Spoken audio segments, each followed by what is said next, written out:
नमस्कार। तारुस स्टडी में आपका स्वागत है।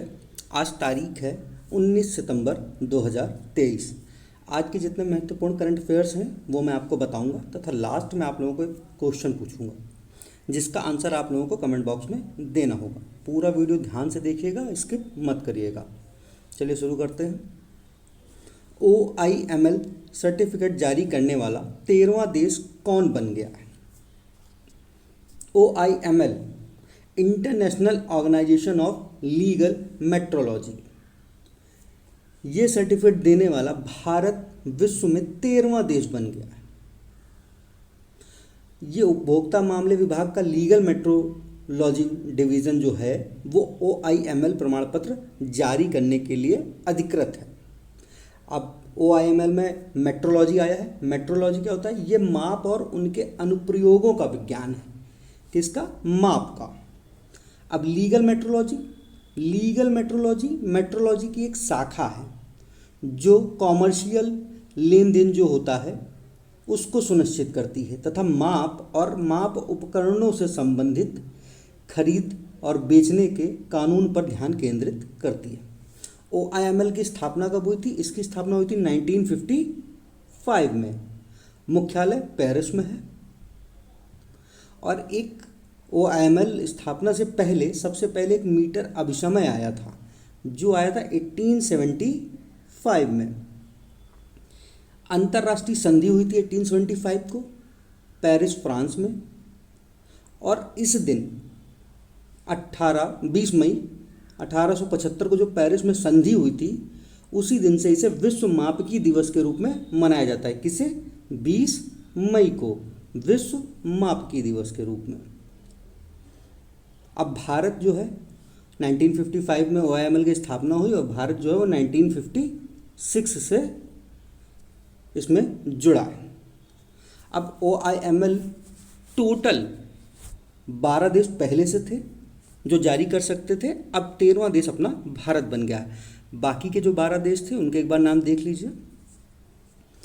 ऑस्ट्रेलिया, स्विट्जरलैंड, चीन, चेक गणराज्य, Germany, Denmark, France, UK, Japan, Netherland, Sweden, Slovakia और अब अपना देश भारत। ये भी OIML पर प्रमाण पत्र जारी करने के लिए अधिकृत देशों की सूची में आ गया। अगला क्वेश्चन, IB साथी पहल किस बैंक द्वारा शुरू की गई? 4 ऑप्शन दिए गए हैं। IB नाम से ही स्पष्ट है, IB इंडियन बैंक। सही आंसर इसका इंडियन बैंक। इंडियन बैंक ने वित्तीय समावेशन की दिशा में अपने प्रयासों को मजबूत करने के उद्देश्य से IB साथी नामक एक नई पहल शुरू की है। इस पहल के हिस्से के रूप में इंडियन बैंक अपने सभी केंद्रों पर निश्चित आउटलेट के माध्यम से हर दिन कम से कम 4 घंटे बुनियादी बैंकिंग सेवाएं प्रदान करेगी। कितने घंटे? 4 घंटे। तथा अपने यहाँ जो उनकी BC होते हैं उनकी क्षमता को बढ़ाएगी। अगला क्वेश्चन, हाल ही में गीता मेहता का 80 वर्ष की उम्र में निधन हो गया। वो किस क्षेत्र से जुड़ी थी? गीता मेहता उड़ीसा के मुख्यमंत्री नवीन पटनायक, कौन?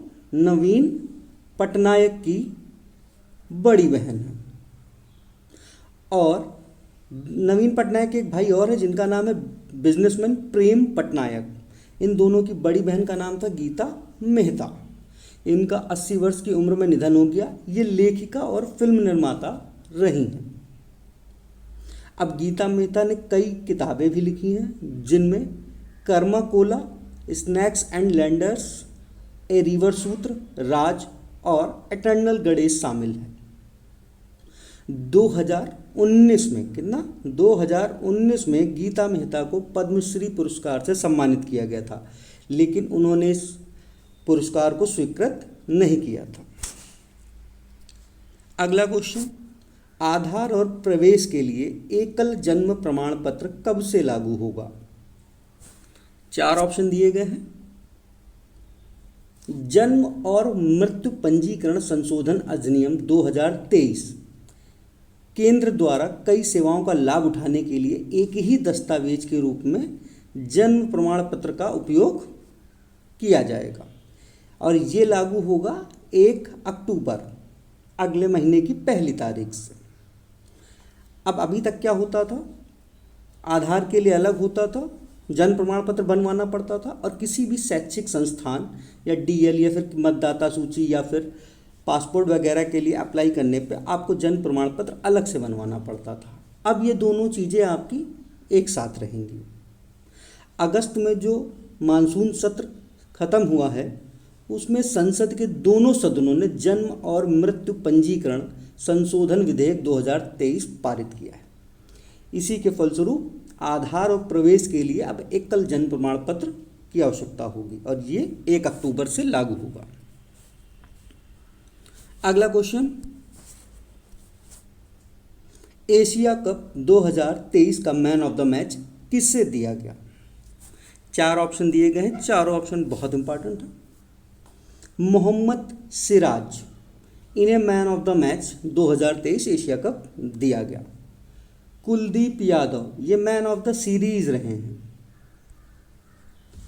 और रविंद्र जडेजा, सबसे बेस्ट कैच पकड़ने का अवार्ड इन्हें मिला, सर्वश्रेष्ठ कैच का अवार्ड। अब भारत ने 17 सितंबर को कोलंबो में श्रीलंका को 10 विकेट से हराकर एशिया कप 2023 का खिताब जीता था। अब ये भारत का 8वां एशिया कप खिताब था और शेष गेंदें 263 के मामले में वनडे में उनकी सबसे बड़ी जीत थी। अगला क्वेश्चन, हाल ही में ऑडिट ब्यूरो ऑफ सर्कुलेशन के अध्यक्ष के रूप में किसे नियुक्त किया गया? 4 ऑप्शन दिए गए हैं। हाल ही में R.K. स्वामी हंसा समूह, कौन? R.K. स्वामी हंसा समूह के कार्यकारी अध्यक्ष श्रीनिवासन के स्वामी को 2023 से 24 के लिए 2023 टू 24 के लिए audit bureau of circulation ABC के अध्यक्ष के रूप में चुना गया है। अब ABC क्या है? ABC audit bureau of circulation का शॉर्ट फॉर्म है। इसकी स्थापना हुई थी 1948 में इस और हेडक्वार्टर कहाँ है? हेडक्वार्टर है मुंबई में। अब बाकी के option, Rajneesh Kumar master card India के चेयरमैन नियुक्त किए गए हैं। नीरज मित्तल दूरसंचार विभाग, राहुल नवीन ईडी के प्रभारी निदेशक। अगला क्वेश्चन, भारत की एला वेलारिवान ने ब्राज़ील के रियो डी जनेरियो में ISSF विश्व कप शूटिंग में महिलाओं की 10 मीटर एयर राइफल प्रतियोगिता में कौन सा पदक जीता है? ये जो फोटो देख रहे हैं यही है एला वेलारिवान। इन्होंने ब्राज़ील के रियो डी जनेरियो में ISSF विश्व कप शूटिंग में महिलाओं की 10 मीटर एयर राइफल प्रतियोगिता में स्वर्ण पदक जीता है। कौन सा? गोल्ड मेडल जीता है। अगला क्वेश्चन, विश्व बांस दिवस हाल ही में कब मनाया गया है? 4 ऑप्शन दिए गए हैं। विश्व बांस दिवस हाल ही में 18 सितंबर को मनाया गया।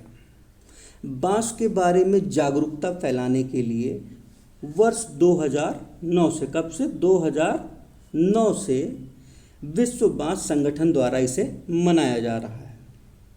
2009 में बैंकॉक में आयोजित 8वीं विश्व बांस कांग्रेस ने 18 सितंबर को बांस दिवस मनाने की घोषणा की थी। बाकी 4 ऑप्शन 17 सितंबर को 2 पढ़ते हैं।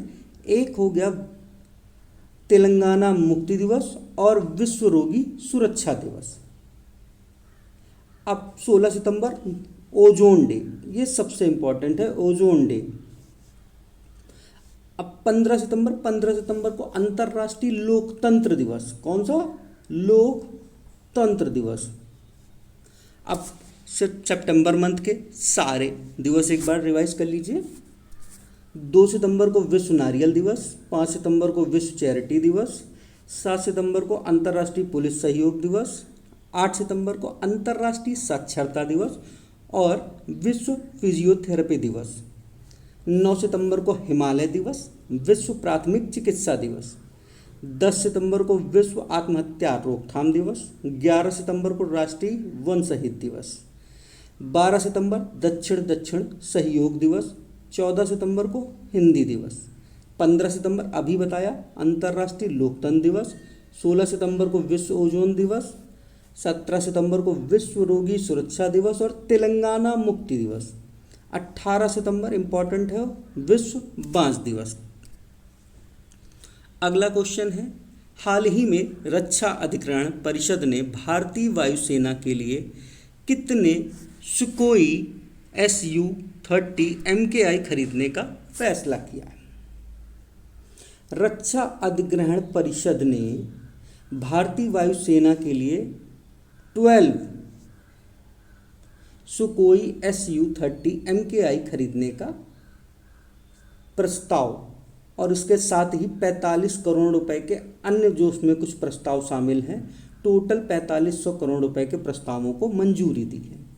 इनका निर्माण जो है वो भारतीय company HAL Hindustan aeronautics limited द्वारा किया जाएगा। ये भारतीय वायुसेना के सबसे आधुनिक विमान होंगे। अब इसमें 60% तक के जो मटेरियल होंगे वो भारत के ही यूज़ किए जाएंगे। अब भारतीय वायुसेना की है बात आई है तो भारतीय वायुसेना की स्थापना हुई थी 8 अक्टूबर 1932। मुख्यालय कहाँ है इसकी? नई दिल्ली में। अब वर्षगांठ कब मनाई जाएगी? भारतीय वायुसेना दिवस हमेशा मनाया जाएगा 8 अक्टूबर को। आदर्श वाक्य है इसका, नभ स्पर्शम दीप्तम, गौरव के साथ आकाश को छूना। अगला क्वेश्चन है, पीपुल्स G20 नामक ई पुस्तक का अनावरण किसके द्वारा किया गया? सूचना एवं प्रसारण मंत्रालय में सचिव श्री अपूर्व चंद्रा ने आज नई दिल्ली में भारत की G20 की अध्यक्षता पर पीपुल्स G20 नामक ई पुस्तक का अनावरण किया। अब अभी जो G20 का समापन हुआ है उसमें सूचना एवं प्रसारण मंत्रालय द्वारा एक ई बुक लॉन्च की गई है जिसका नाम पीपुल्स G20 रखा गया है। ये है किताब का फ्रंट पेज, पीपुल्स G20, वसुधैव कुटुंबकम, one earth, one family, one future. अब इस पुस्तक के बारे में जान लीजिए। ये भारत की G20 अध्यक्षता की पूरी यात्रा को प्रस्तुत करती है। पुस्तक में 3 खंड है। पहला खंड है नई दिल्ली में 9 से 10 सितंबर 2023 के दौरान आयोजित G20 शिखर सम्मेलन से जुड़ा है। इस पुस्तक में G20 की संरचना और कामकाज को समाहित किया गया है और समूह की भारत की अध्यक्षता के तहत की गई पहलों के बारे में विस्तार से बताया गया है। बुक के दूसरे खंड में शेरपा और वित्त ट्रैक के तहत हुई विभिन्न कार्य समूहों की बैठकों के सारांश को दिया गया है और साथ ही पिछले 1 वर्ष में भारत के अध्यक्ष के रूप में कार्यभार संभालने के बाद से देश में आयोजित संवाद समूहों की बैठक का सारांश भी दिया गया है। ई पुस्तक के आखिरी खंड में पिछले 1 वर्ष में देश में आयोजित जनभागीदारी कार्यक्रमों के बारे में एक फोटो निबंध भी दिया गया है जिसने भारत की G20 अध्यक्षता को लोगों द्वारा संचालित अभियान में बदल दिया है।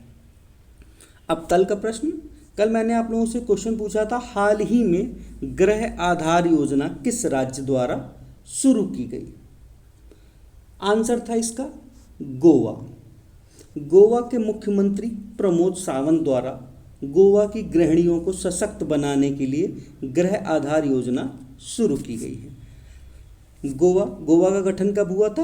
गोवा का गठन हुआ था 30 मई 1987 में। राजधानी है इसकी पणजी। मुख्यमंत्री हैं इसके प्रमोद सावंत और राज्यपाल है PS श्रीधरन पिल्लई। विधानमंडल 1 सदनी है। सीटें हैं कितनी? 40। लोकसभा की सीटें हैं 2 और राज्यसभा की सीटें हैं 1। आज का प्रश्न, आईबी साथी पहल किस बैंक द्वारा शुरू की गई? 4 ऑप्शन दिए गए हैं, सही आंसर कमेंट बॉक्स में दीजिएगा। पूरा वीडियो देखने के लिए धन्यवाद। ऐसे ही वीडियो प्रतिदिन प्राप्त करने के लिए चैनल को सब्सक्राइब करें और ज़्यादा से ज़्यादा शेयर करें। धन्यवाद।